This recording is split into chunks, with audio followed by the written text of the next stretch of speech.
तो बड़े विचलित हुए, उनको लगा कि बहुत सोना कैसे लाए, तो खदान की तलाश में निकल गए। उनको पता नहीं चला कब नेपाल की सीमा में चले गए। नेपाल की सीमा में जब गए तो नेपाल के शासकों ने बंदी बना दी और शर्त रखी कि तिब्बत के लोगों ने जो सोना दिया है उस सोने को नेपाल को सुपुर्द किया। और तब उनके पुत्र जब आए तो पुत्र को राजा ने कहा कि मैं लगभग अपना पूरा उम्र बिता चुका हूँ, कुछ वर्ष शेष होंगे, इसलिए मेरी चिंता मत करो। तिब्बत के लोगों ने जो धन दिया है दोबारा एक मंडली भेजो जो विक्रमशिला जाएगी और बताएगी किस प्रकार तिब्बत के लोग चाहते हैं कि एक आचार्य वहां पर आए। और तब जब मंडली गई उसने बताया कि आपके अस्वीकार करने के कारण किस प्रकार हमारे राजा को भी बंदी बना लिया गया। उसके बाद 3 वर्ष लगे जब आचार्य तैयार हुए और आतिश दीपंकर श्रीज्ञान तिब्बत गए। ये बात मैं क्यों बता रहा हूँ, क्योंकि तिब्बत में आचार्य आतिश दीपंकर श्रीज्ञान ने जो बीज बोए आज भी हर तिब्बती उसका वाहक है, चाहे तिब्बत में रहता हो भारत में रहता हो। और बताता है कि भारत के एक शिक्षक की क्या क्षमता थी, शिक्षक का कैसा सम्मान था, जिसे पूरा एक देश के लोग सोना दान करके केवल एक आचार्य को आमंत्रित करना चाह रहे हैं।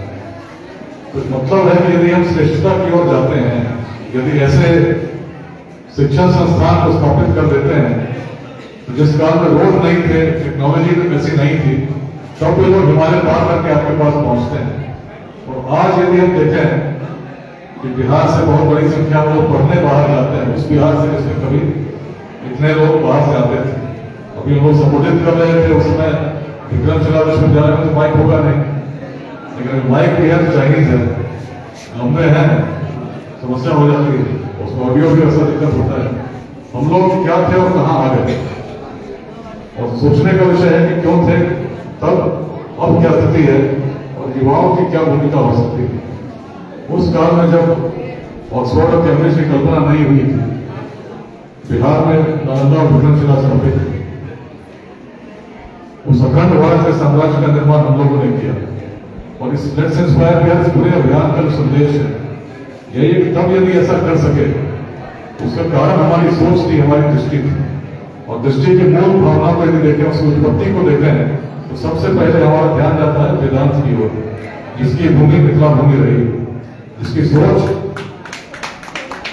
उस उत्कृष्टता को प्राप्त कर चुकी थी, जिसको कहा गया वेदों का भी अंत हो गया। प्राचीन मानव जाति का सबसे प्राचीन ग्रंथ ऋग्वेद को माना गया, उससे प्राचीन और कोई ग्रंथ संग्रहित नहीं। और वैदिक परंपरा जब प्रारंभ हुई तो एक समय आया जब कहा गया वेदों का भी अंत हो गया, इससे आगे कुछ नहीं हो सकता। और उस अंत को प्राप्त करने वाली भूमि जो मिथिला भूमि, जिसकी सोच क्या थी, सोच बड़ी स्पष्ट थी, ईश्वर का अंश मुझमें भी है, आप में भी है, और वह पूर्णता लिए हुए। ओम पूर्णमदः पूर्णमिदं पूर्णात् पूर्णमुदच्यते पूर्णस्य पूर्णमादाय पूर्णमेवावशिष्यते। जो पूर्ण था पूर्ण ही रहता है और पुनः पूर्ण में विलीन हो जाता है। सोने के अंश को कितना भी काटेंगे, छोटा जो कण होगा सोने का ही होगा, उसमें गुण सोने के ही होगा।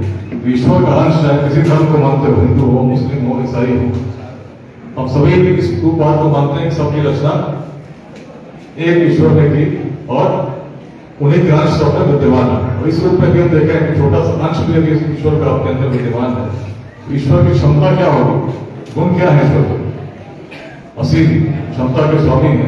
और उसी का एक अंश यदि किसी का विद्यमान है, अंश की क्षमता क्या होगी, निश्चित क्षमता में कोई कमी तो नहीं आएगी, क्योंकि असीम को विभाजन नहीं दिया जा सकता। और इसीलिए जब स्वामी विवेकानंद को सुनते हैं तो कहते हैं कि यदि जिस व्यक्ति में पूरी सृष्टि की शक्तियां समाहित हो, वो कहता हो कि कोई लक्ष्य कठिन है, तो उसने अपने आंखों पर पट्टियां बांध रखी। कोई लक्ष्य कठिन नहीं है, अपने आप को समझने की जरूरत है, जानने की जरूरत है और उसमें एक आग्रता के साथ परिश्रम करने की जरूरत है। अब युवाओं की क्या भूमिका हो सकती है? सबसे पहले तो स्वयं को जानना। यदि हमारी क्षमता असीम है और तुलना करते रहेंगे किसी दूसरे अन्य से, तो जिस लक्ष्य को प्राप्त कर सकते हैं यह सोच करके दूसरा व्यक्ति उसको प्राप्त नहीं कर सके, अपनी यात्रा को स्वयं रोक देते हैं। हमारे अंदर क्षमता असीम है। उस प्राचीन काल में मिथिला में गार्गी थी, विदुषी का हम लोग स्मरण करते हैं। अभी आज गार्गी अध्याय के द्वारा भी कार्यक्रम आयोजित था। एक महिला में साहस का सामर्थ्य था कि सबसे बड़े विद्वान जो तब चुने गए थे जब सारे भारत के विद्वानों के बीच शास्त्रार्थ हुआ हो, उनको भी विद्वतापूर्वक चुनौती दे सकती थी। हमारी भूमि अग्रणी क्यों थी?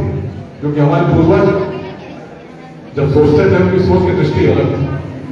बिहार में जातियां तो भी थी, लेकिन जिस प्रकार का संघर्ष आज देखते हैं, हर व्यक्ति मिलता है तो पहली बार जानना चाहता है कि दूसरे व्यक्ति का जाति क्या है, उसकी जाति क्या है, इसका आधार हम तय करते हैं कि उससे हमारी मित्रता होनी चाहिए कि ना होनी चाहिए, संप्रदाय क्या है, इससे इस आधार पर विचार करते हैं कि इस व्यक्ति की सोच कैसी हो।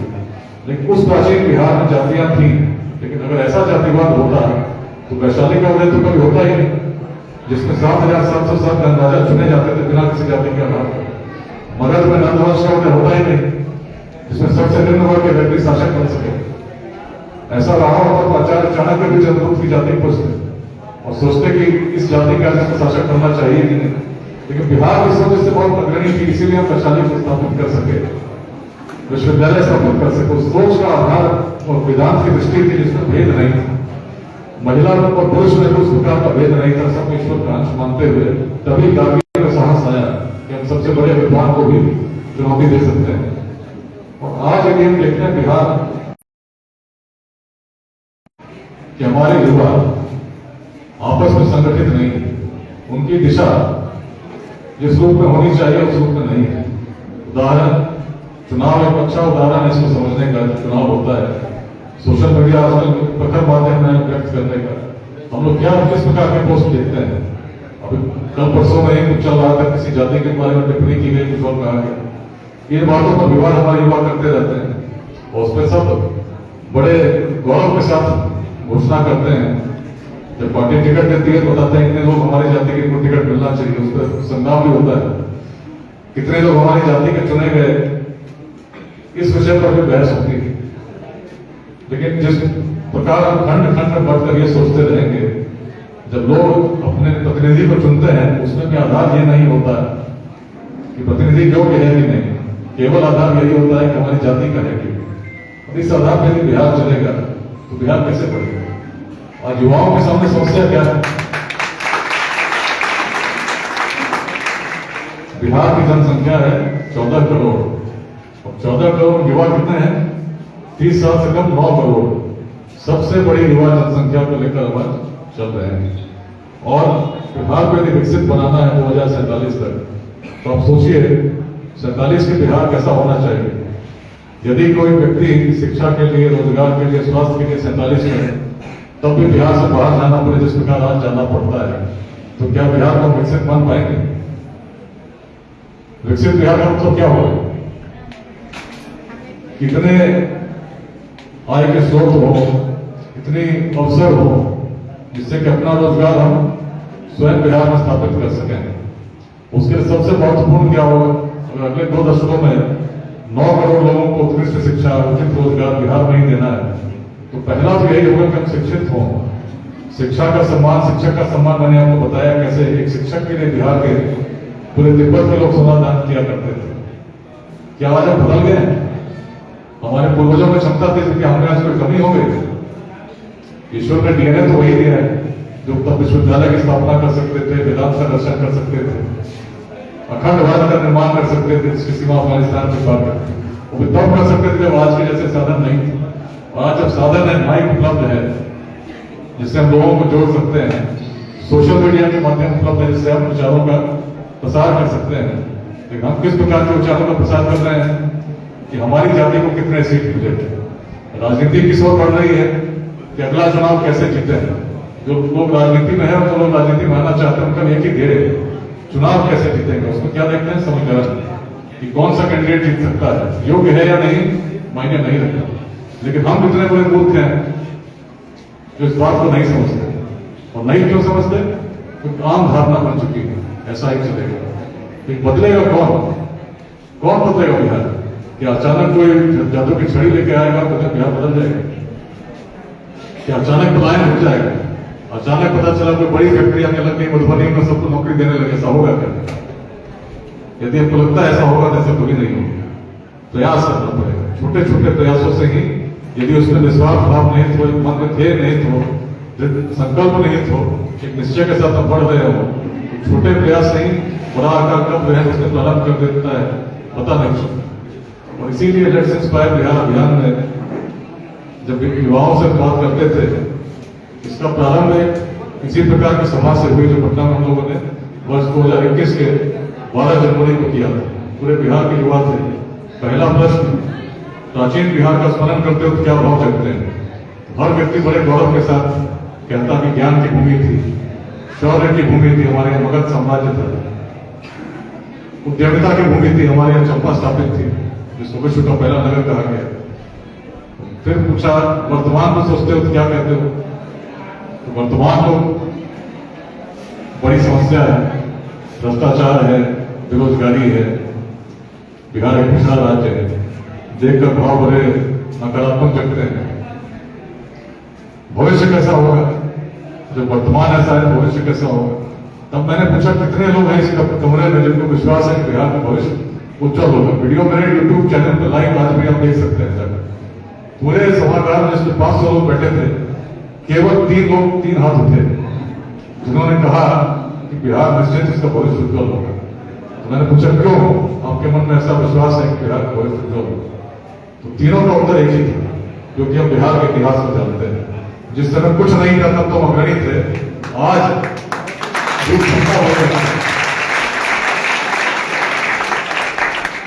उसी दिन मेरे मन में विचार आया था, ये जो 3 लोग हैं, आज 500 में 3 लोग हैं, इन 3 लोगों का जो विचार है पॉजिटिव विचार है, और ऐसे पॉजिटिव लोग बिहार के हर जिले में इनको संगठित किया जाए और संगठित करके योगदान करने के लिए प्रेरित किया जाए, तो समाज को नुकसान दुर्जनों के दुष्कृत्यों से उतना नहीं होता जितना सज्जनों की निष्क्रियता से होती है।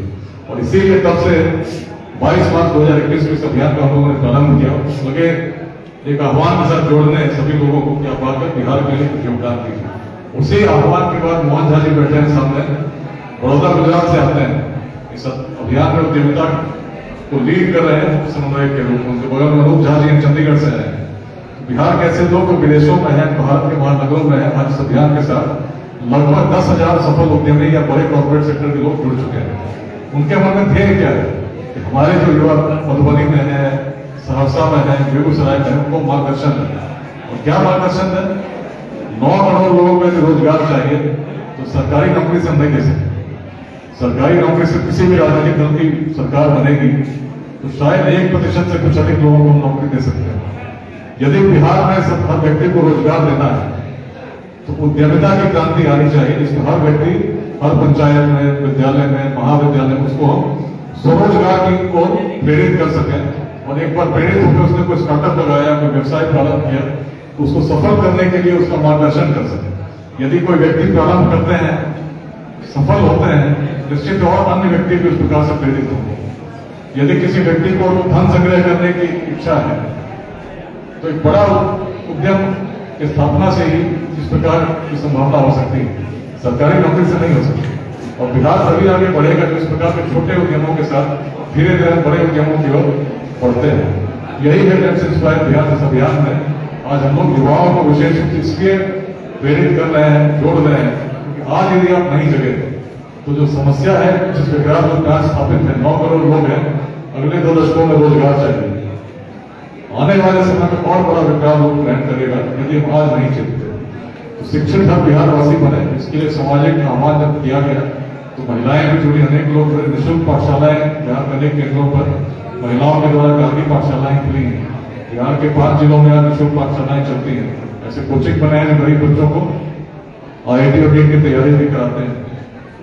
उद्यमिता के लिए हमारा प्रयास है स्टार्टअप समिट्स के माध्यम से, अलग अलग कॉन्फ्रेंसेस के माध्यम से कि हम लोग जुड़े हैं ऐसे युवाओं को जो स्टार्टअप लगाना चाहते हैं, उनको मार्गदर्शन दे सकें।